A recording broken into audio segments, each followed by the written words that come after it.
como que cuando retorne.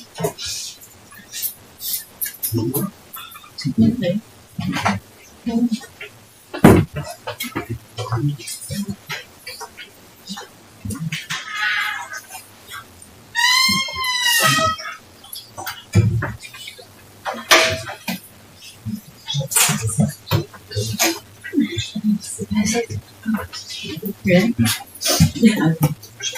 Sí.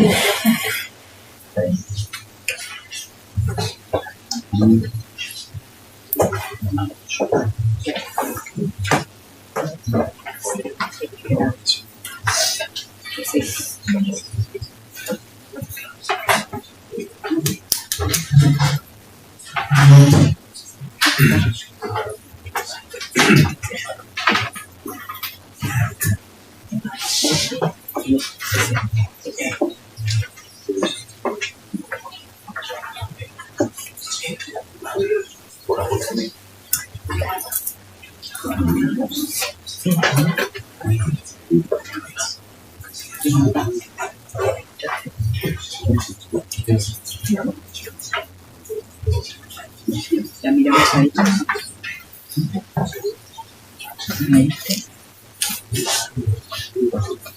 te digo. 102 a 104.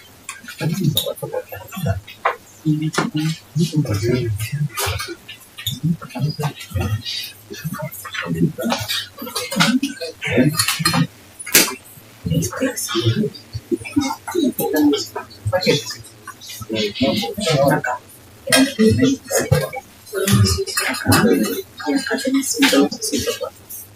Bien, ya Morales ya está de vuelta en Zoom. Estamos esperando ahora a Morales. Acá le ven. Esta parte está, así que lo pongo acá. Así. Esto nos va. ¿Está bien?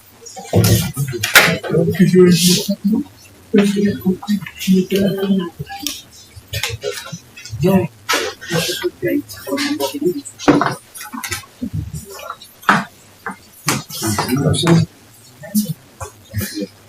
Dale, sí, claro.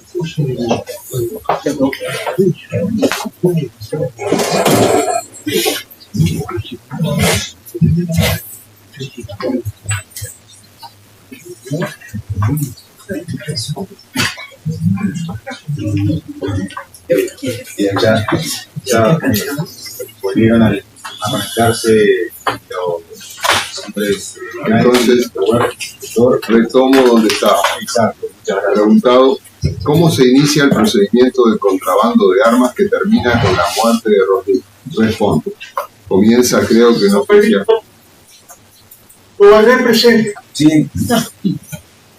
Gracias. Comienza, creo que no sé si a fines de marzo o abril, la jefatura de Río Negro, que había una persona, creo, detenida, que estaba requerida. Las últimas actuaciones eran del año 80, que estaba en San Javier. Ante la comunicación de la jefatura de policía, esa tardecita yo vivía en la unidad, me lo informa el encargado de servicios, que era la unidad de infantería del Salto, el coronel González, que fallecido, y se pide orden que se hacía que comenzaran las actuaciones. Era de apellido Piri, y se procede a mandarlo a buscar a San Javier, que ahí estaba detenido. Preguntado, ¿qué dice Piris? Responde, hablaba de un contrabando de armas, le hablo en forma genérico de la operación, no tuve. Sí la responsabilidad de mandarlo a buscar y ordenar las actuaciones, que había habido un contrabando de armas, que las habían bajado en la zona del Paso Viejo, que había un posible traslado aéreo. Preguntado, ¿Rodríguez era el jefe? Responde, sí, pero eran dichos de una persona o dos personas que lo indicaban a él.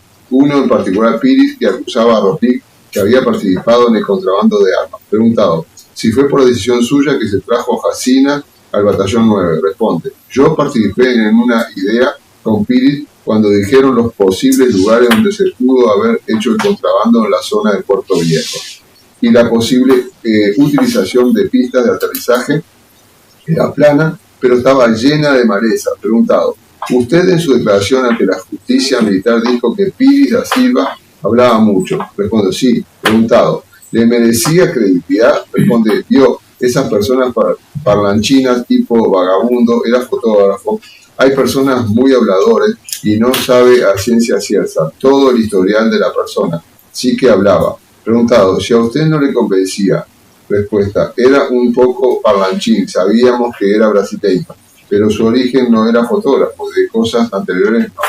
Si usted delegó en el segundo jefe Covarrer, responde sí, exactamente. Primero, dentro de la unidad es una potestad que se puede delegar. Mi familia estaba en Montevideo. Yo creí un chico que tenía problemas de salud, su familia se iban a un establecimiento en 33 y el chico quería estar conmigo. Me lo traje un viernes antes de turismo y reconozco mis errores en el tema militar, que prioricé mi problema familiar y que fui procesado por el lado militar. El día que detiene y fallece a Rodríguez, lo llevé a ese niño a una casa de un amigo porque llegaba un contingente del penal que llegaba en la madrugada. Llegó a la unidad, luego de dejar al niño, recibió las novedades, me tiré un rato y esa es la verdad. Preguntado, ¿qué concepto le merecía Covarrer y si manejó bien el procedimiento? Responde, es una pregunta muy particular. Al delegar se demuestra confianza en la persona. Preguntado, ¿se manejó esta persona? Responde, es muy difícil de jugar a la distancia después de 27 años. ¿Qué pudo hacer? ¿Qué no pudo hacer? Uno siempre en una situación se va a estar cuestionando, ya sea positiva o negativa. Fui juzgado y aparte ver esa sensación uno siente cuando merece una cosa. Prioricé algo que puede ser muy humano, que en esta circunstancia le erré. No puede jugar hacia abajo. Con Covarrer no soy amigo. No lo puede jugar, ni echar culpas. Nos habremos encontrado en un acto, no es una persona que cada tanto llama por teléfono. Prefiero reconocer mis cosas antes de tirar las cosas para el costado. Preguntado, ¿usted conocía al señor Dr. Sainz? Responde, sí. Atendía a la unidad, a la familia y si hay maniobras, acompañaba las maniobras o cumplía un horario de rutina normal. Preguntado, cuando había detenidos en la unidad, ¿él los revisaba? Responde, sí, se hacía una ficha. Previo al examen médico. Preguntado, el doctor Truffaut, ¿qué tarea hacía en el batallón? Responde, ninguna, era retirado. Trabajaba en la policía, médico policial en ese entonces. No teníamos un odontólogo y el doctor Caminati quedó un lazo con determinadas personas. Las unidades rotan mucho las personas. Preguntado, ¿en el batallón 9 había detenidos en forma permanente? Responde, no. Por todos estos hechos se paró las actuaciones. Había esas personas, por ese procedimiento de las armas, en el año 80 habría tenido alguna actuación que Rodríguez había sido procesado y recluido en el penal de Libertad. No teníamos detenidos, surgió todo difícil, estábamos en pleno turismo, que encuentra poca gente con personal reducido. Preguntado, si usted sabe por qué se hizo que el doctor Sainz viera 3 veces en ese día al doctor Rodríguez, responde, cuando ingresa tiene que hacerle la ficha, no sé en la tarde y la otra cuándo. Llamaron que Rodríguez estaba caído o estaba muerto. Preguntado, ¿era habitual que los detenidos fueran vistos tantas veces por personal médico? Responde, sí, cuando ingresan y por la ficha. Luego me entero que había una historia clínica en el penal que tenía antecedentes, creo que de hipertensión, solo teníamos la información que dijera Rodríguez, o del examen del médico o la medicación que pudiera tener. Preguntado, ¿le comunicaron que tenía alguna descompensación? Responde, no. Yo parte del día no estuve en la unidad y nadie me lo dijo. Preguntado, ¿cómo se actuó cuando se obtuvo conocimiento de la muerte de Rodríguez? Responde, primero Brigada de Infantería División de Ejército 4 y al juez militar. Entonces se les informa del hecho al juez militar y dispone que la autopsia corto y dijo que se procediera a la autopsia por intermedio de Sainz y que el médico que hace la autopsia es la doctora Sainz, que no estaba en la ciudad. Llamo de nuevo para decirle que no estaba y me dijeron que lo hiciera el supernumerario corto y le manifestó a Sainz y Sainz dijo que soy yo, el supernumerario de la policía. Yo no sabía que era supernumerario y llamo de nuevo porque era algo delicado para involucrar al médico de la unidad que a la vez era el supernumerario y me dan la orden que lo haga el doctor Sainz. Debí decir División de Ejército 3, no 4. Preguntado, ¿el doctor Sainz le manifestó algún reparo para hacer la autopsia? Sí. Preguntado, ¿de capacidad técnica le dijo en algún momento que no tenía capacitación? Responde, en el momento de tensión me explica que no la puede hacer, pero yo no puedo decir sobre su capacitación, no se me ocurrió. El propio juez me dice tal cosa y correspondía al médico de la unidad. Pasado todo y los comentarios, me entero que el doctor Dufault hacía las autopsias para la policía. En ese momento no podía señalar quién las hacía. Informo y me hablan del supernumerario, que no tenía ni idea, que creo que era eso, y me dicen que Sainz la hiciera. Preguntado, ¿le dijeron que el doctor Dufault no estaba? Respuesta, no me dijeron. Yo no sabía que Dufault había autopsia. Averigüé en ese momento por la doctora Sainz y luego me dicen que la tenía que hacer el supernumerario y el propio juez dice que la haga el doctor Sainz. Y bueno, la hace el doctor Sainz. Preguntado, si usted tomó conocimiento del resultado de la primera y segunda autopsia realizada. Responde, sí. Preguntado, ¿quién autorizó la segunda autopsia? Responde, luego de la primera, la señora Rodríguez viene a la unidad con un tío. En mi despacho estaba el comandante de la división y el de infantería, y yo la recibo en el despacho contiguo. La señora se había enterado, había ido a la morgue del hospital y se va para el cuartel, y yo la recibí y me solicita la realización de una segunda autopsia que tenía un médico de confianza, el doctor Bourguet. Creo que solicitaba la segunda autopsia, que asesoraba a la familia. Le dije que esperara, la señora tenía un bebé, su hijo. En el portarretrato había un grupo de niños, pensar que tiene esos niños, y el mío perdió a su madre. Fue un impacto que me queda toda la vida, le digo a Medina, transmitiendo la solicitud de la señora. Y me dicen que autorizan la segunda autopsia. Me voy al despacho, se lo comunico, la señora se retira desde la morgue del hospital para hacer el traslado a Paysandú. Preguntado, ¿por qué quería una segunda autopsia? Respuesta, no me lo dijo, me lo imagino. Era la puerta del hospital.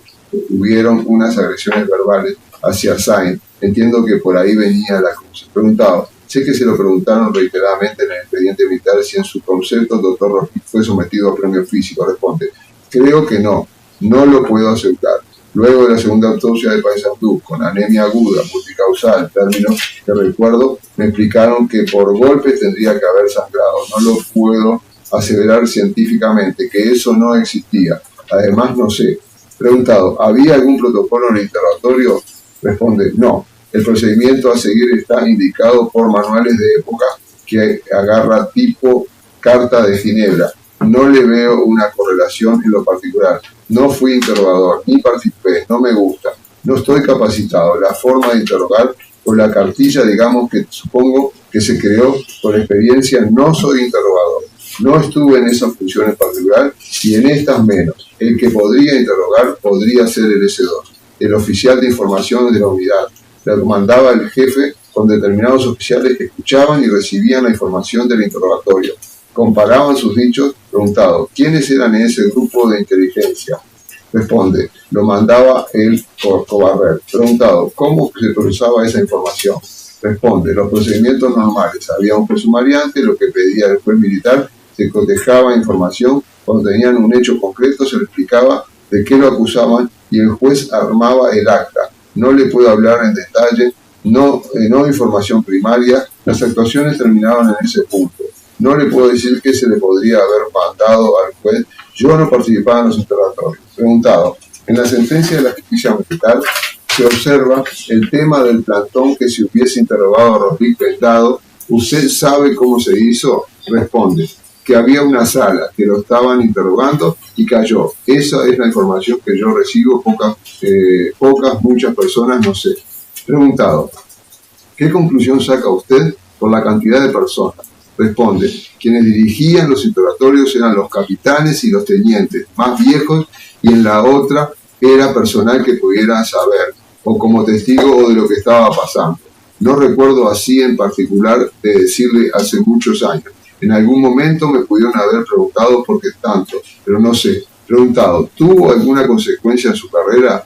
Responde, fui procesado, recluido en el comando del ejército, luego en el batallón 13, retirado de la actividad, no disponible de mayo a fines de septiembre, quedé percibiendo medio sueldo hasta abril de 1985. Por otro lado, hasta que salió la condena y se dio por cumplida, tuve un embargo genérico y por tema de mi primer señora, por no perjudicarla en su contador, el embargo genérico me lo pasaron a una casa que tenía en la barra de Chuy y luego me liberaron del embargo. Yo venía ascendiendo por concurso. No pude concursar más. El primer destino fue en el servicio material de armamento y luego en sanidad militar. Era el techo. Aprendí otras cosas, pero era mi techo. Surge otro tema de retiro. Todavía me quedan 7 años. Preguntado, ¿usted entiende que viviendo en el momento histórico la situación fue bien realizada? Responde, no voy a jugar con el agravante que son fallecidos. Es muy fácil a veces tirar fardos para otros lados. Preguntado fiscal, ¿qué vínculo hay entre Piris y Carlos Jacina? Responde, no recuerdo bien. Piris acusa a una serie de personas, creo que decía Jacina. Preguntado, ¿entre esas otras personas acusa a Roslik? Responde, sí. Preguntado a Marceñuk, responde, no. Preguntado a Crisó, responde, no recuerdo. ¿Usted estuvo cuando fueron detenidos? Responde, no. Preguntado, el 15 de abril, ¿usted se ubica en ese tiempo? ¿Le comunican que habían traído a un determinado número de detenidos de San Javier? Me comunican en el caso específico de Roslik. Mi error lo cometí en priorizar cosas. No le puedo decir si fueron todos porque no lo recuerdo. Usted me da nombre, pero con el paso del tiempo. Preguntado, Balachir responde, sí, fue detenido. Antes tengo entendido. No fue ese día. Me acuerdo con una señora y me vino a plantear que era hermana de este señor. ¿Cómo podía hacer para reclamar un rifle que le habían sido incautados a Balachir? Preguntado, ¿había sido detenido meses o antes, días antes? Responde, días antes. Me entero por la hermana de Balachir, que era profesora de educación física. Preguntado, ¿se constituyó el general Medina el día 16? Responde, sí. ¿Por qué? Responde, porque fue comunicado en forma inmediata. El general Medina creo que estaba en la casa de un hijo en Paysandú. Preguntado, cuando moría alguien en un batallón, ¿Medina se personaba? No, pero que responde, no sé, porque no sé, fue la única vez que pasó algo así. Preguntado, ¿tantas personas en el interrogatorio de Roslik presionaban a su criterio a la persona que estaban interrogando? Responde, no sé, yo no estaba presente. Usted pasó por otras etapas y si usted designa a Cobarrel, ¿por qué motivo había tanta gente en un interrogatorio? Responde, yo nunca estuve en las partes de interrogatorio. Preguntado, ¿Cobarrel sí sabía de interrogatorios? Respuesta, supongo que sí. Yo delegué. No puedo presuponer que usted determine un exceso, confíe en una persona que le di una responsabilidad. Ojo, con tal cosa. Preguntado, ¿usted qué delegó en un interrogatorio? Que tenía datos de contrabando con Piris, que fue lo que delegó. Responde, claro, que hablé con Cobarrel, recibí la información de lo que se estaba haciendo del interrogatorio de las personas ese día 15. No, ese día no en particular, ya le dije que no estaba esos días que pasaron, fui informando de la situación que pasaba los días anteriores, al 15, que se interrogó a Balachir. Yo recuerdo que es para acá. Preguntado, ¿usted sabía cómo se venían interrogando las personas? Responde, no la forma, los resultados de los interrogatorios. Preguntado, ¿usted con su subalterno Cobarrel nunca fijó los parámetros del interrogatorio? Responde, en particular no. Preguntado, ¿en particular para el caso Roslik? No, para nadie. Preguntado, ¿usted le dio vía libre a Cobarrel? Responde, sí, puede ser. En esas circunstancias le di. Preguntado, a su criterio, un interrogatorio que empezó en horas de la mañana, que terminó en horas de la noche con tanta gente, ¿quién lo dispuso? Responde, no fue de la mañana a la noche, me fui informando. El doctor Roslik lo ingresa a la unidad en horas de la mañana. Hubo un reconocimiento médico en la mañana. La unidad no estaba abocada exclusivamente a esa actividad. En la nochecita lo comienzan a interrogar. Preguntado, ¿cuándo lo informan? Responde, sí me informan cuando había sido detenido Roslik, cuando fui por la unidad. Preguntado, ¿qué sentido tiene que haya tanta gente en la sala de interrogatorio? Responde, en ese momento era normal. Me preguntan cosas que en sí no sé el procedimiento porque yo no lo realizo. No estoy especializado. Yo hubiese esto, pero no estoy preparado. Preguntado, ¿qué hubiera hecho? Si yo estuviese especializado. Preguntado, ¿usted delegó a alguien que no sabía cómo lo iban a hacer de uno y varios interrogatorios? Responde, no puedo determinarlo, no sabía. Preguntado, defensa, ¿usted fue juzgado por la justicia militar en virtud de los delitos o faltas que pueda haber cometido en su condición de jefe de la unidad dentro de las obligaciones como jefe de la unidad? ¿Estaba dispuesto o previsto que participara en forma directa y personal en los interrogatorios a detenidos? ¿Había alguna directiva militar a su presencia personal a los interrogatorios? Y responde, No había ninguna directiva. Preguntado, cuando usted delega la función de interrogatorio en el segundo jefe de la unidad, ¿lo hace en ejercicio de sus atribuciones del mando? Responde, sí. Preguntado, cuando usted se hizo cargo de la unidad, ¿el mayor Cobarrer ya era segundo jefe de la misma? Preguntado, respuesta, sí. Preguntado, ¿tenía usted antigüedad o tiempo en conjunto previo a que usted se hiciera cargo de la unidad? Responde, nunca habíamos coincidido en un mismo destino. Preguntado, ¿existía algún elemento de la personalidad de su segundo jefe que lo hiciera suponer que delegar la función que lo comandó podría concluir en un supuesto exceso? Responde, no tenía antecedentes como para pensar eso. Preguntado, si usted sabía si el médico militar presenciaba los interrogatorios y si eventualmente podía ser consultado con respecto a la procedencia de continuar con el mismo. Respuesta, no sé. Preguntado si quiere agregar algo más. Responde, me preocupó la doctora fiscal, le digo cuando estoy y cuando no estoy y cuando me hago responsable de las cosas. Preguntado, defensa, el jefe de la unidad, si viene responsable por todo lo que pasa o deja de pasar dentro de la unidad, tiene órdenes concretas de superiores en cuanto al tiempo que tiene que permanecer físicamente en la unidad. En resumen, si tiene que cumplir algún horario específico o si tiene libertad de movimiento.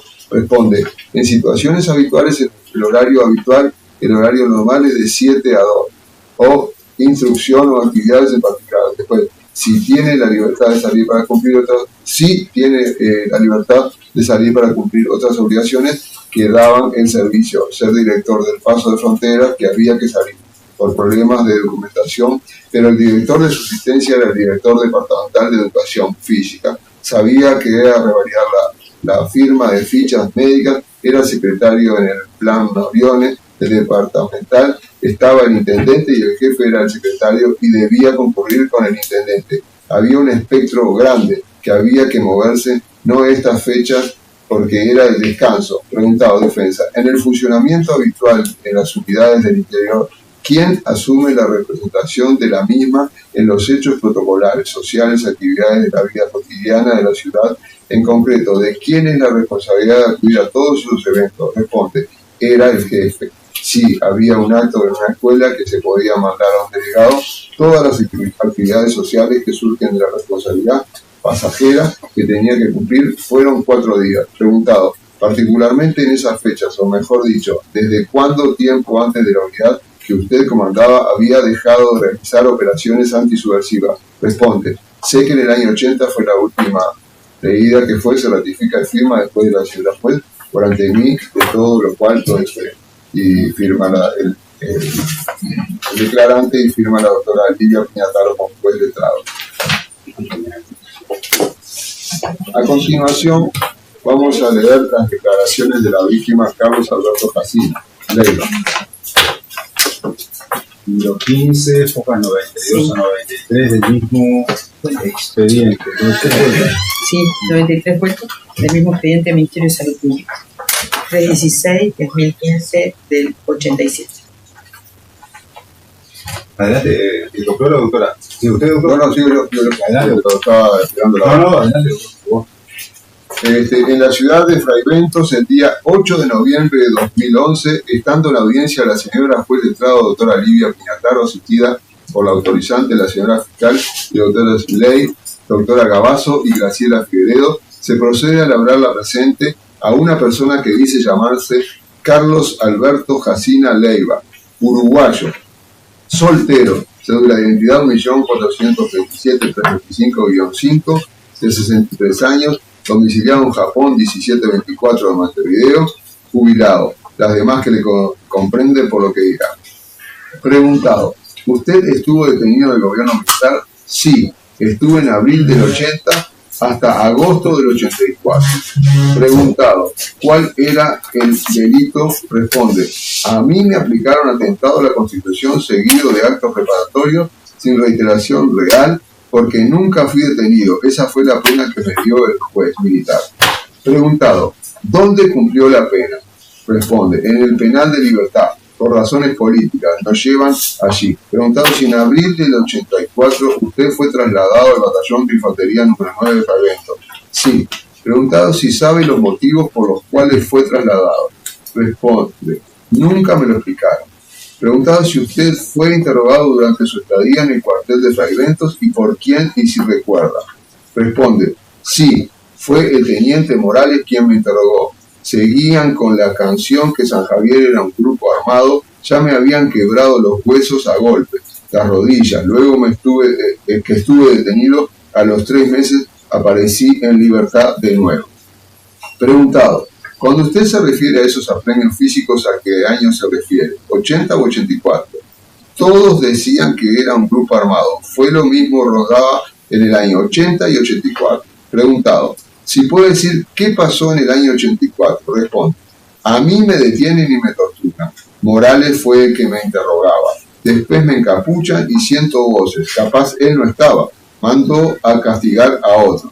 A mí me hacían submarino con corriente colgada de los brazos por las horas. Fue interminable. A mí me sacan del penal a mediados de abril y reingreso en agosto. De nuevo, estuve en el cuartel 13 de Montevideo. En Fragmentos no sé cuántos días estuve, si 3 o 4 días. La noción del tiempo yo la pierdo.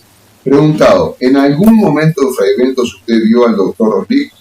Responde, no lo vi. En ningún momento, ni sentí nada de él. Yo me entero cuando me reintegran al penal de libertad por las noticias. Yo salí el 20 de agosto, hasta fines de julio estuve en los cuarteles. Lo que me pasa es que me alteraron tanto los nervios. Y como en noviembre de ese año yo estaba trabajando y me citaron a un juzgado militar para cerrar el caso Roslik, ahí me preguntaron si sentí golpes o quejidos. Y ahí yo dije que no sabía nada, que me enteré de la muerte del médico como a los 3 meses. Ellos tenían todo compartimentado. Preguntado, de acuerdo con la sentencia que dictó la justicia militar, el doctor Roslik fue sometido a un careo con usted, con Piris da Silva y con Esteban Barachir en la noche de su muerte. ¿Usted recuerda que se haya hecho ese careo? No hubo ese tal careo. Fue un invento de la mal llamada justicia militar. Yo no estuve con Roslik, no lo vi para nada. Preguntado, si conocía a Esteban Barachir. Respuesta, era vecino de campo mío, Piris da Silva era un fotógrafo del pueblo y Clipson fue profesor mío en el liceo. Y Achimailov era mecánico del pueblo, era conocido mío, y Marceñuk era un comerciante de San Javier. No tuve mayor relación con él. Toda esa gente fue detenida en el 84, que terminó con la muerte del médico. Preguntado, durante su estadía en el batallón de Fragmentos, ¿fue visto por médico? No, nunca. Preguntado, cuando lo interrogaban, ¿tuvo conocimiento si había algún médico supervisando el interrogatorio? Cuando nos traen detenidos ya me había dado una paliza en la naval. Estuve en la policía detenido, fue en el 80. Preguntado, dice que en el 84 recibió premio físico, si sabe quién controlaba ese castigo. A mí me dieron a mansalva, pero a otros sabía quién decía hasta cuándo le podían pegar. Yo tengo un brazo que no puedo mover, lo voy a perder definitivo. ¿Quién me va a atestiguar por eso? No quiero ni verle la cara, pero para todo tiene que haber un médico que certifique y un médico civil. No creo que haga un certificado del cuartel. Preguntado, usted dice que fue interrogado por el teniente Morales. Cuando lo interrogaba, ¿usted estaba con los ojos tapados? En algún momento me sacaban la venta y lo veía Morales. Otras veces estaba con la venta. Morales me castigó, sí, en el 80 y en el 84. Después otro. Cuando me meten bajo agua, eso era un equipo de gente. No era 1 ni 2. Preguntado, si volvió a ver a esas personas que fueron detenidas en el 84. Responde, Barachir está fallecido. Lo vi antes con Marceñuk. Nos cruzamos. Él tenía una carnicería, al que no vi fue al profesor. No estaba cuando yo fui. Con Chimailov nos cruzamos. Yo muy seguido no iba a San Javier. Preguntado si usted sabe si las personas que usted mencionado fueron sometidos a premios físicos en el 84 en el cuartel. Para mí, a todos los castigaron, menos o más. Los castigaron. Eso de quién daba las órdenes no sé, ni ellos iban a decir. Preguntado, ¿usted niega que se haya hecho el careo entre Ted y Roslik? Responde, no se hizo en ningún momento, yo nunca lo vi, cuando fui sacado del penal. Preguntado, si en los interrogatorios del 84 apuntaban a que usted reconociera a Roslik como jefe de la organización que integraba supuestamente. Preguntado, sí. sí, coma. O si había otro jefe capaz que no era Roslik. El jefe supuestamente apuntaban a eso. Yo no lo pude dictaminar. Decían que era un grupo organizado. No encontraron nada. Si éramos gente de izquierda, pero no andábamos en eso. Preguntado. ¿Los hechos por los cuales son trasladados al fragmento del 84 eran hechos nuevos? Responde. Todos los interrogatorios eran sobre lo mismo, como en el 80, sobre lo mismo. Preguntado fiscal. Si fue detenido en abril del 84, ¿no salió en libertad en algún momento? Responde, a mí me detienen en abril del 80, era en San Javier. Estuve como 2 años sin proceso, como en el 83 salió la sentencia y en agosto del 84 fue cuando salí en libertad, luego de andar de peregrinaje por los cuarteles. Preguntado, ¿usted en San Javier hasta el 80 se reunía con el doctor Roslik? Responde, yo con ellos no hice ninguna reunión, no había tales reuniones. El mayor agradecimiento al doctor Roslik fue que me curó de una bronquitis. Era muy buena persona, me facilitó medicamentos. Preguntado, en el 80, ¿cuántos años hacía que ejercía Roslik? Responde, él se recibió, había comenzado a ejercer como en el 68-69.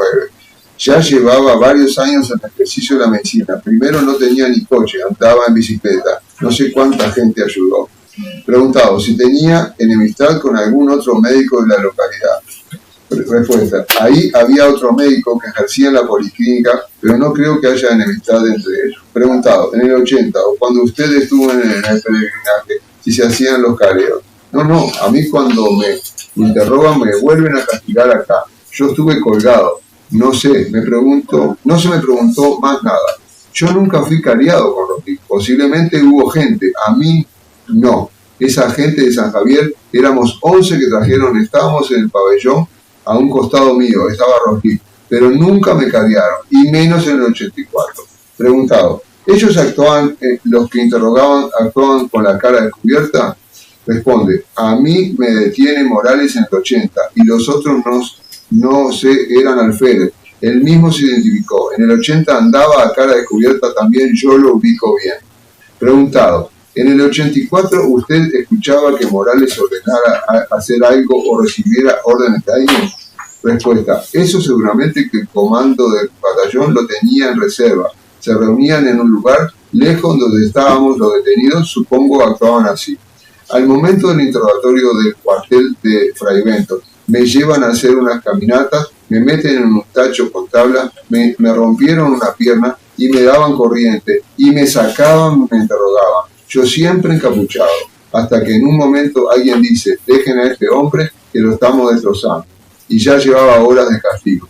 De ahí me traen a un calabozo, me tiran como una bolsa de papas, me dejaron destrozado, las manos, rodillas, y ahí estuvimos unos días, capaz que una semana, y me llevan al cuartel 13 de Montevideo, y siempre con las colgadas, pero no había interrogatorio. Preguntado, usted dijo, cuando le hacían el submarino con corriente, ¿usted sentía la presencia de mucha gente? Respuesta, era un equipo de mucha gente, varias personas, no puedo especificar cuántas eran. Preguntado, ¿usted a eso le dice porque le hacían presión con su cuerpo hacia donde estaba el agua? Respuesta, sí, porque uno de ellos me empujaba hacia abajo del agua y otro me sacaba del agua. En este estado, la doctora Figueroa desea dejar constancia que la señora fiscal induce la respuesta del testigo. En este estado, la doctora Ara, fiscal, manifiesta, quiere dejar la pregunta como estaba formulada con la constancia de la defensa con la respuesta del testigo. Preguntado, en otros momentos, ¿usted sentía la presencia de más gente en la sala donde lo estaban apremiando de alguna manera? Responde, en el 84 ya le describí que me trajeron, me hicieron el submarino y fui tirado en el calabozo. Estuve como una semana en el estado que yo quedé. No estaba en buenas condiciones porque tan malo la dosis de corriente y de interrogatorio, esto del pie me apareció en el año 90. A consecuencia de todo esto, en el oído tengo un zumbido que no tengo más arreglo. Eso se debe a los golpes recibidos y estaba el submarino seco que lo hacían con una bolsa de nylon. Ya en el 80, ya hacían en la naval. Me dieron con ese submarino seco. Preguntado doctor Leis, mientras usted estuvo detenido en en Libertad coincidió con el doctor Roslik entre el 80 y el 84? Respuesta, claro. Estuvimos los 11 detenidos, fuimos llevados al penal de Libertad. Roslik salió al año y otros salieron. Sí, estuvimos ese año juntos, el resto quedamos detenidos. Preguntado, ¿cómo la pasaba Roslik en el penal de Libertad? Respuesta, era duro, era un campo de exterminio. Él estaba en un mismo piso en distintos sectores. Salíamos al recreo en el mismo horario, pero en grupos separados, a hacer deporte. Pero como estábamos en sectores separados, no nos veíamos. Preguntado, desde el punto de vista psicológico, ¿cómo lo veía? No le puedo decir una cosa ni la otra. Yo no lo vi, ni conversé con él. No había comunicación. Estábamos por sectores separados. Preguntado, en el 84, cuando usted fue trasladado al batallón de infantería de Fray Bentos, ¿tenía conocimiento quién era el jefe de la unidad? Responde, no, para nada. Preguntado, ¿en algún momento vio a alguien que se identificara como jefe de la unidad? No, a mí nadie se me identificó como jefe del batallón. Preguntado, ¿usted en el 84 recuerda en qué condición física estaba Roslik? Yo no lo vi para nada Roslik. Yo me enteré después de la muerte, ni sabía que había sido detenido. Preguntado, en términos generales, Roslik, ¿qué contextura tenía? Respuesta, era un señor de talla elevada, bien puesto, un tanto obeso, algún kilo de más tenía. Preguntado, doctora Gabazo, si usted identifica a algún otro oficial en el batallón cuando lo traen a Fray Bentos. Responde, Morales en un momento cuando me sacan la capucha para tomar agua, identifica a un tal capitán Barbosa. Así fue que gritó, estaban ahí. Eso fue lo único que sentí. Ahí andaba un tipo, pero no sé qué función cumplía, era superior de él. Eso fue en el año 80. Preguntado, usted dijo que fue detenido en el 80 hasta el 84 y que había recibido premios físicos de Morales. Responde, sí. Preguntado, si puede decir los lugares. Responde, que fueron en el cuartel de Fray Bentos las 2 veces. Yo fui sobreseído por el tribunal militar y fui compurgado de pena. Ahí vienen y me preguntan si había estado detenido y me dicen que por sentencia no tenía ninguna responsabilidad con la firma del capitán Silva Ledesma y fui dejado en libertad sin ninguna responsabilidad. Preguntado, doctora Figueredo, cuando lo traen del penal de Libertad a Fray Bentos en el 84, ¿usted estaba alojado en el calabozo? Respuesta, sí, siempre estuve vendado y esposado. Las esposas me las sacaron luego de los castigos con corriente, ahí me sacaron las esposas. Luego me embarcaron en un camión y ahí me volvieron a esposar. Y los submarinos me los hicieron dentro del cuartel, pero yo ya estaba vendado. Me hacen pasear, creo, dentro del cuartel, me llevan a alguna dependencia y ahí hacían los castigos. Preguntado, ¿dónde lo interrogaban? ¿En qué lugar?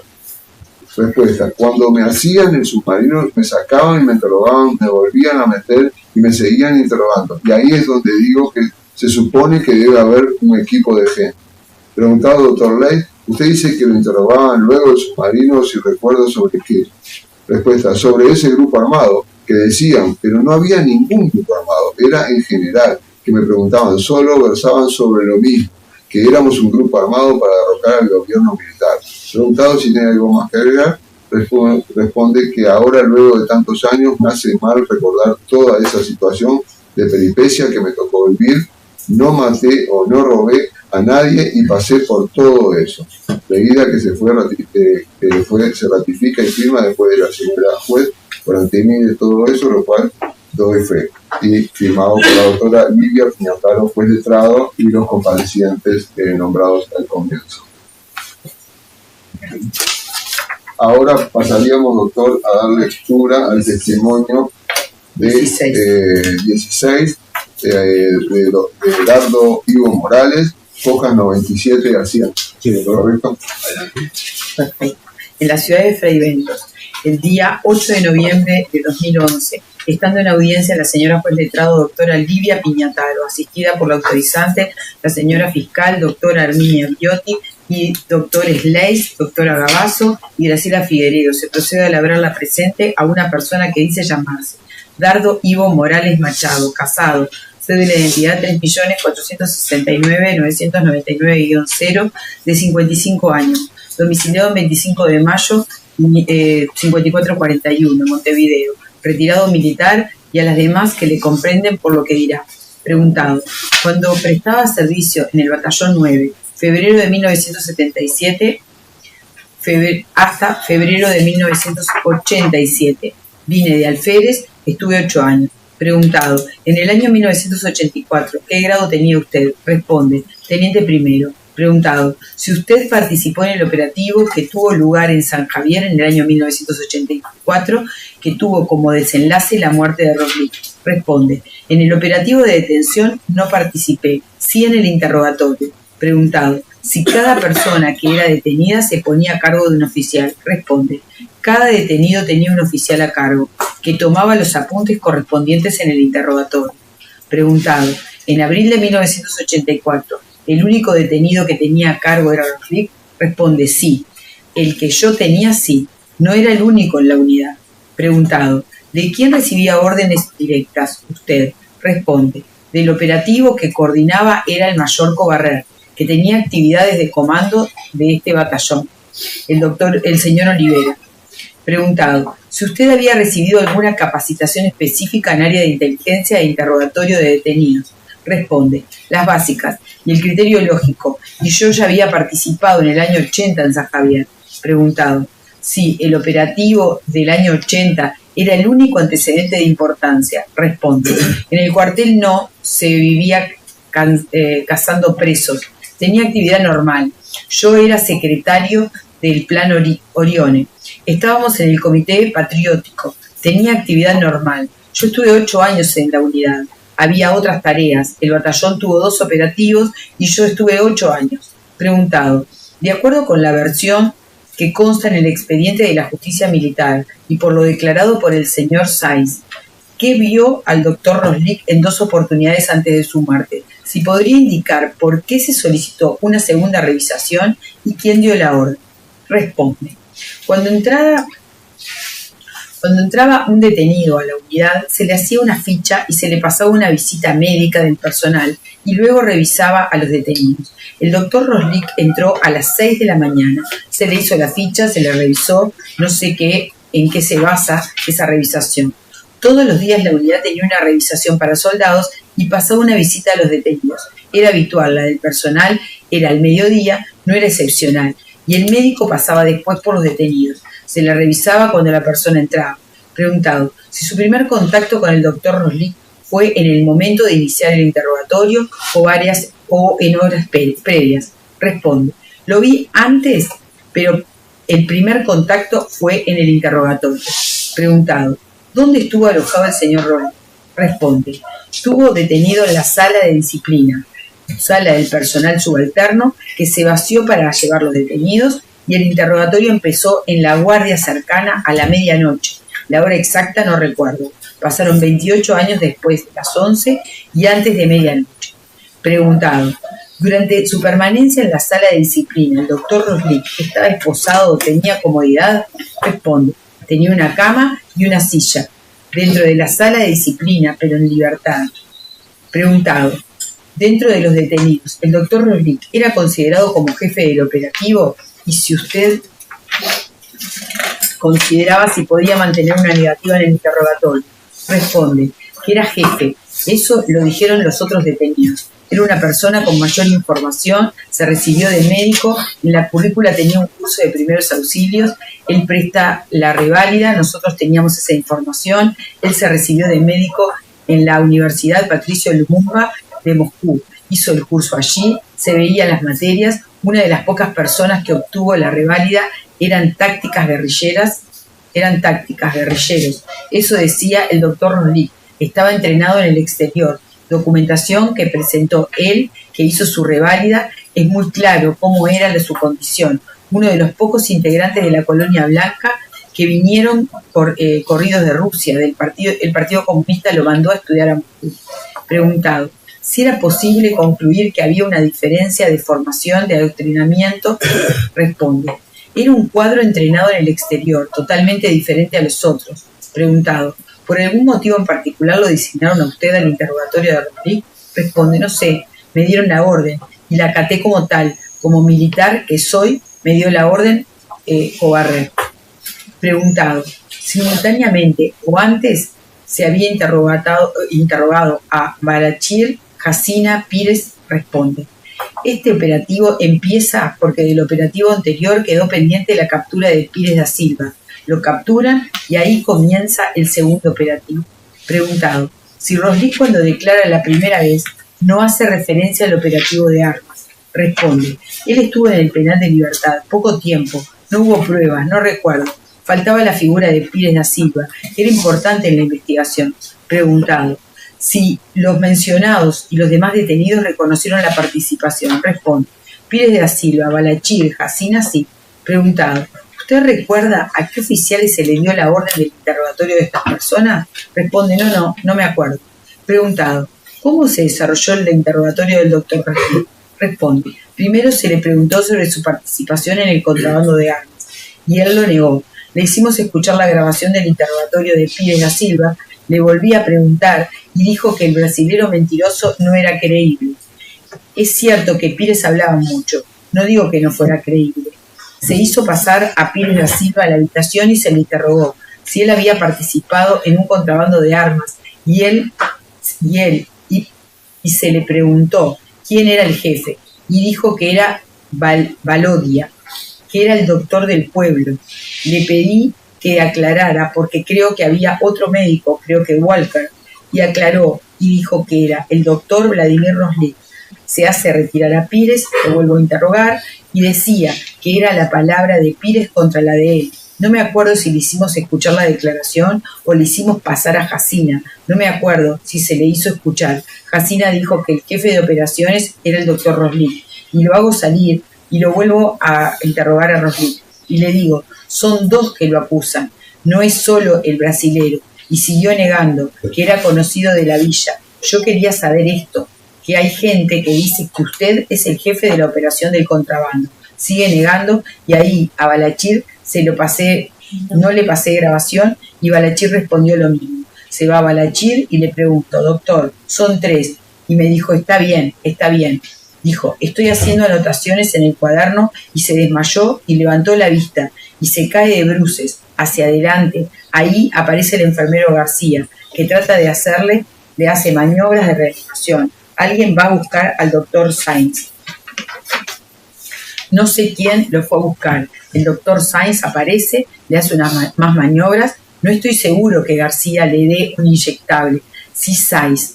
Preguntado, en el expediente militar hace referencia a un manejo de la voz. Responde, le traje 2 testigos. Da un ejemplo, era manejar los tonos. Preguntado, ¿a usted le habían indicado algún protocolo a seguir en el interrogatorio? Ejemplo, duración, controles médicos, si en el interrogatorio debía mantenerse de pie el detenido, vendarle los ojos, etc. Responde, dependía de la situación.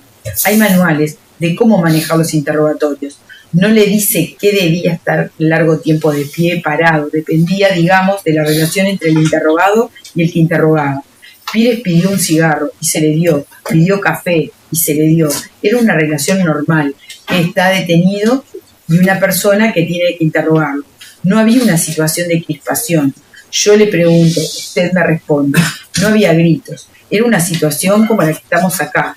Roslik estaba de pie.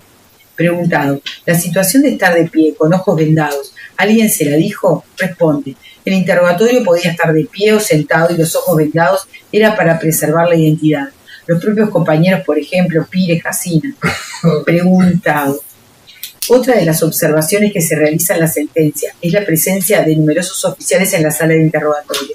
Responde, podría hablar Roslik para que no se nos escapara de ser nada. Todos tomaban nota, algunos tomaban notas de todo. Después de los interrogatorios nos reuníamos y evaluábamos la información. Preguntado, ¿qué ocurrió cuando se constata debe ser la muerte de Roslik? Responde, tomó injerencia el comando, se dio cuenta a los superiores, se lo nombró a Sainz para la autopsia. Hubo un tire y afloje, el juez militar dispuso que la hiciera el supernumerario de la policía, que era Sainz, que era médico del cuartel. No sé cuántas llamadas había con el jefe y el juez. No lo conocía, yo vine en el 77 y Sainz vino en julio de ese año. Preguntado, ¿usted habló con Sainz antes de hacer la autopsia? Responde, sé de las dudas de Sainz porque habló con el jefe superior. Y después, cuando íbamos al hospital, pasó por el domicilio del doctor Dufault, que salió en paños menores, y Sáenz le pidió si podía colaborar con la autopsia, que él no tenía la experiencia para hacer la autopsia. Palabras de Sáenz, le pide colaboración a Dufault para hacer la autopsia, y Dufault, ese viaje de arena gruesa, yo no lo agarro. Preguntado, ¿dónde se quedó mientras se realizó la autopsia? Responde, en la puerta de la morgue, donde se practicó afuera. Preguntado, ¿a quién le comunicó primero Sáenz la causa de la muerte? Responde, mire, Sáenz se fue rápido, porque estaba el general Medina, que quería hablar con él. Yo supongo que ahí habrá comunicado. Preguntado, ¿la esposa de Roslik estaba en el hospital? Responde, sí, estaba. Yo la atendí y le dije que se dirigiera a la unidad. Preguntado, ¿qué pensó usted de las divergencias que surgieron de la primera que hizo el doctor Sáenz y las siguientes? Responde, yo no tengo conocimiento. Yo estuve en la segunda autopsia. Yo estaba sentado, la viuda pidió hacer una segunda autopsia y le dijeron que sí, y designó un en representación de la familia al doctor Burgel. El doctor Burgel presentó la tripleta de médicos, Mogoli, Suasti y Montalbán.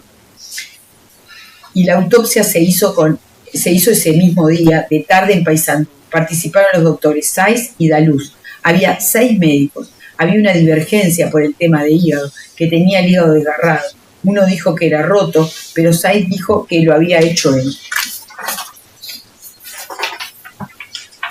Cuando le hizo la primera autopsia, solo escuchaba. Dijo que si había habido un hematoma, había sangre.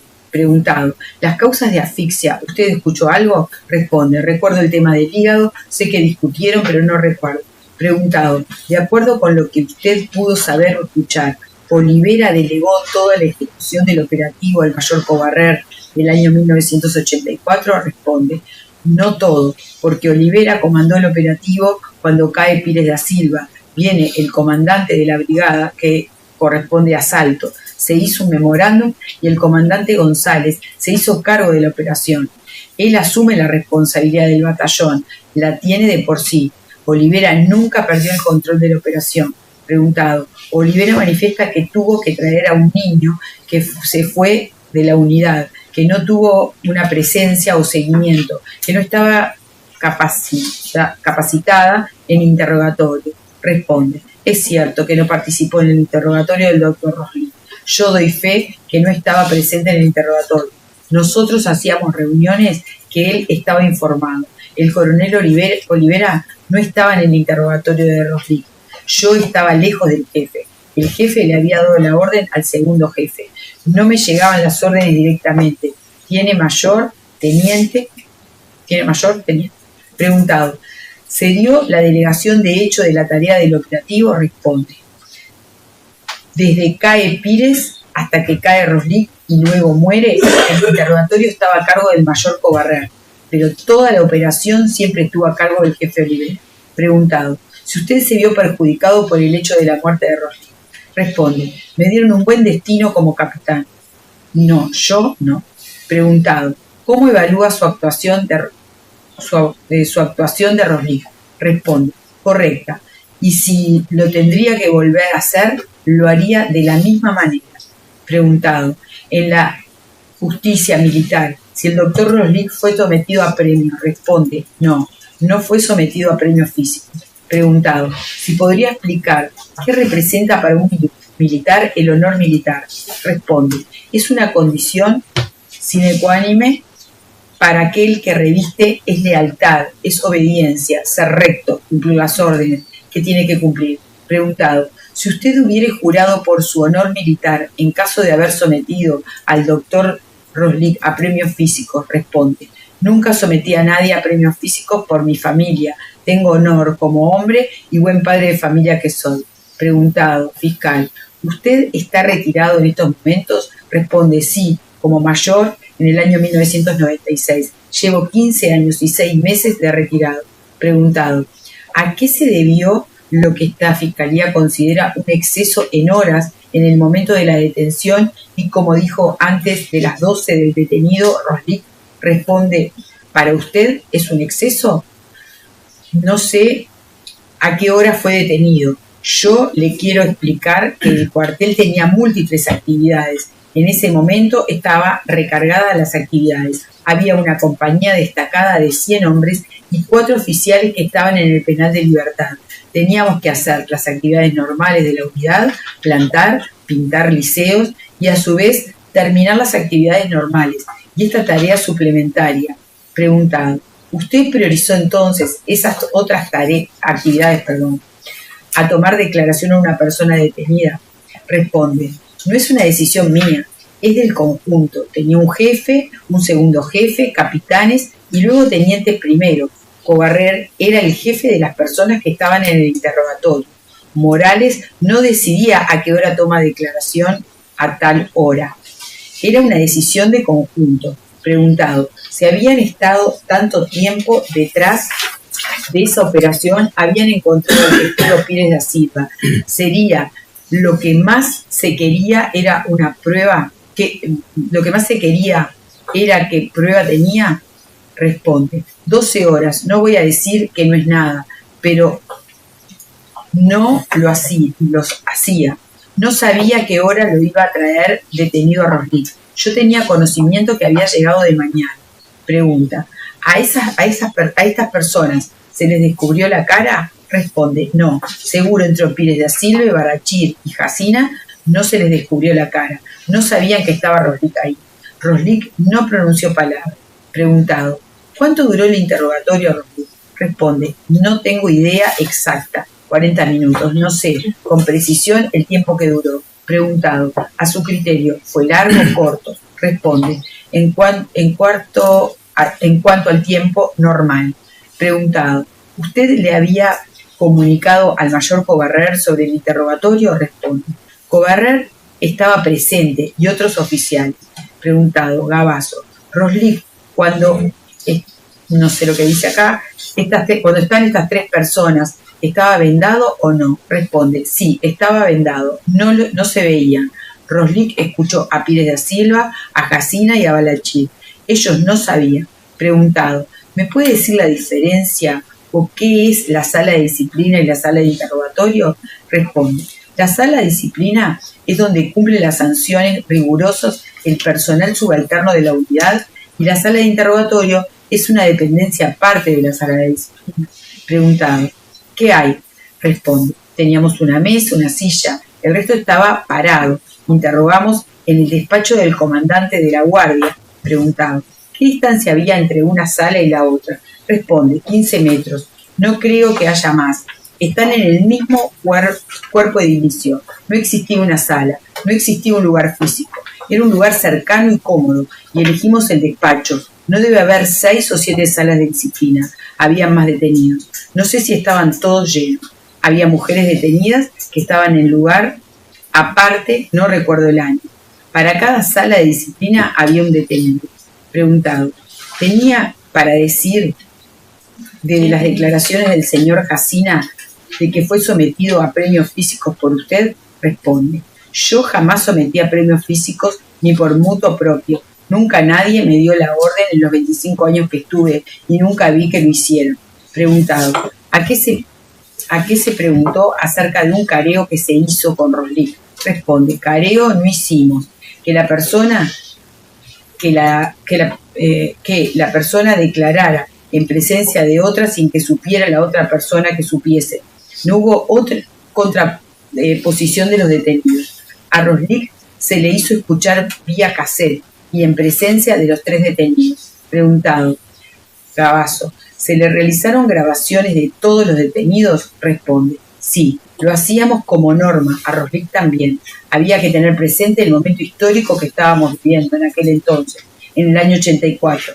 Cuando fallece el doctor Roslik, había una conjura de poder dentro del ejército y en el país, llamale como 2 bandos. Uno se decía que estaba interrogando por Conrado Álvarez Armelio, que ejercía la presidencia de la República, con el señor Wilson Ferreira Aldunate, y el otro bando se decía interrogado por el señor Julio María, interrogado, pero debe ser integrado, por el señor Julio María Sanguinetti, expresidente de la República, y el señor teniente general Hugo Medina. Se decía que el bando Álvarez Aldunate tenía arreglado la continuación del general Álvarez por 2 años más en el país y posteriormente elecciones libres y sin proscriptos. Se decía que el otro bando quería elecciones a fines de 1984 con proscriptos.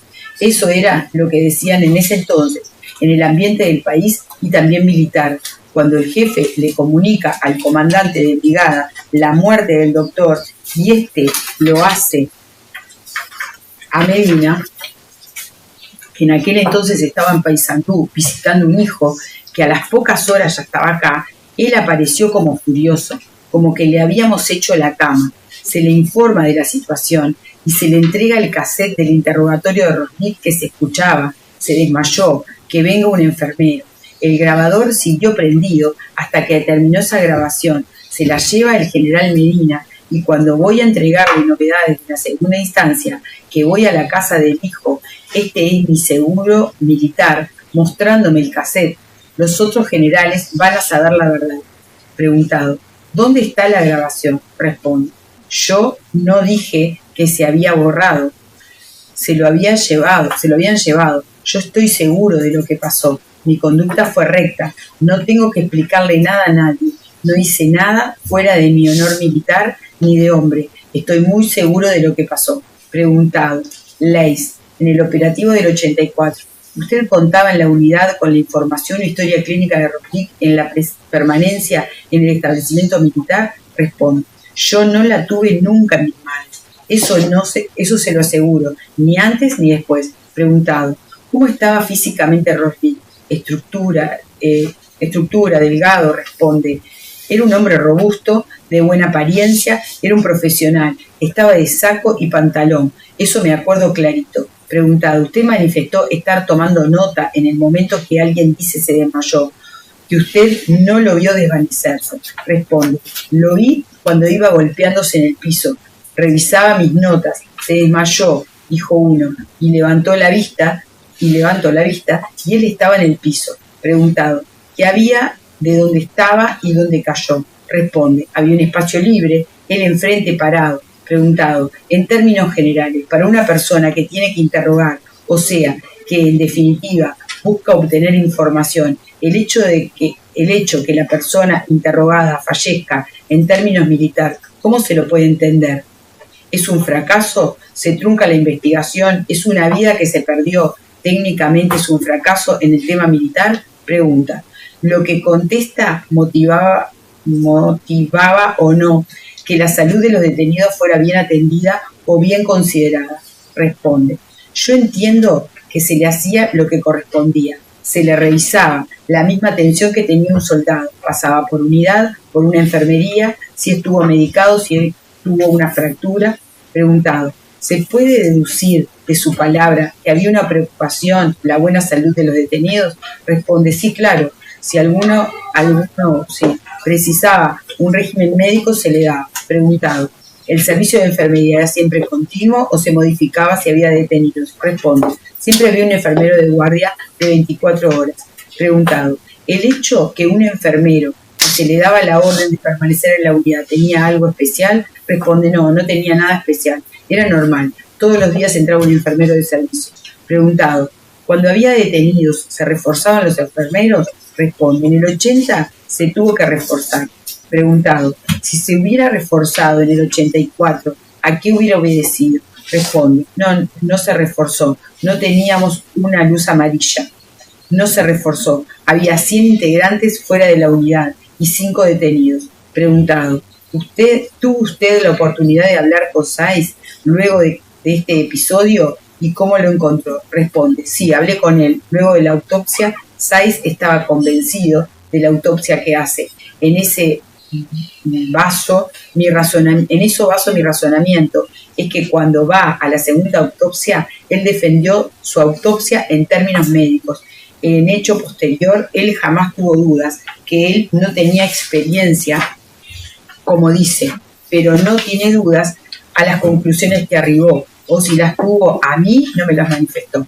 Preguntado, ¿tiene usted conocimiento que con el paso del tiempo el doctor Saiz fue afectado en su carrera como médico producto de todo este hecho? Responde: Saiz fue sometido al escarnio público, fue perjudicado. Mi primera esposa es del pueblo. El pueblo dijo cosas que jamás le pusieron la lápida en la carrera de él. Debe ser le pusieron. Esa orden que cumple fue la lápida como médico, no solo como médico. Preguntado: a su criterio, como militar, si Saiz no hubiese cumplido la orden, ¿hubiera ocurrido o incurrido en algún delito? Responde: sí, desobediencia. Preguntado: a su criterio, ¿Saiz tuvo opción de no hacerlo de acuerdo a cómo se presentó la situación? Responde: no, no tuvo opción, no estaba la hermana. El juez dice que la haga el supernumerario y no sabía que era él.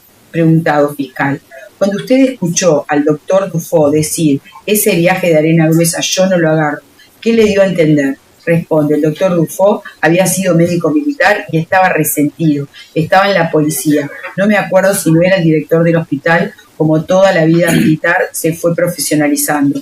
Como era época que iba a tomar el whisky con el jefe y un jefe le dijo: o cumple con la tarea o se retira. Y él se fue. Era un hombre que cantaba tango, pelado de rulos. Dijo que Saiz se arreglara. Él tenía como resquemor. Había sido jefe de Saiz. Se sintió desplazado por Saiz. Como que le pasó el serrucho. Saiz iba a maniobras. Dufault nunca fue. Le dijo a Saiz: hacete cargo vos. Vos sos el jefe. Eso creo que fue lo que quiso decir. Preguntado doctor Leisz: consta en el expediente cómo las actuaciones hasta ahora, que la jerarquía de Saiz era teniente segundo en su concepto de militar de carrera, o queda de hecho en el subconsciente de un subalterno, de obediencia con respecto al superior, independiente de su estado de retiro. Es posible como una reacción natural, como un superior que no está en actividad, que no la haya dicho. Responde: sí, Dufault fue tajante, dijo hasta luego y cerró, y nos fuimos, no hubo lugar a nada más. Pregunta: ¿considera usted al doctor Saiz profesionalmente como una persona capaz de falsificar un documento? Responde: no, confío plenamente en la autoridad moral del doctor Saiz. Le firmo el caso, debe ser Oneto, como le firmó caso Oneto. Al caso debe ser, sí, pero dice Caco Oneto, como lo hacen muchos médicos, para que levantara el cuerpo un documento de la funeraria, para retirar el cuerpo como lo hacen muchos médicos. Y el doctor Víctor Casareto le hizo una trapisona, una mala jugada, muy bajo. Ese acto que hizo el doctor Saiz lo han hecho muchos médicos. Lo fotocopió Casareto en blanco con la firma de Saiz. Preguntado si tiene algo más que agregar, responde: no. Leída que le fue, se ratifica y firma después de la señora juez por ante mí, de todo lo cual doy fe. Doctora Livia Piñataro, juez letrado y los comparecientes. Bien. Doctores, les propongo lo siguiente.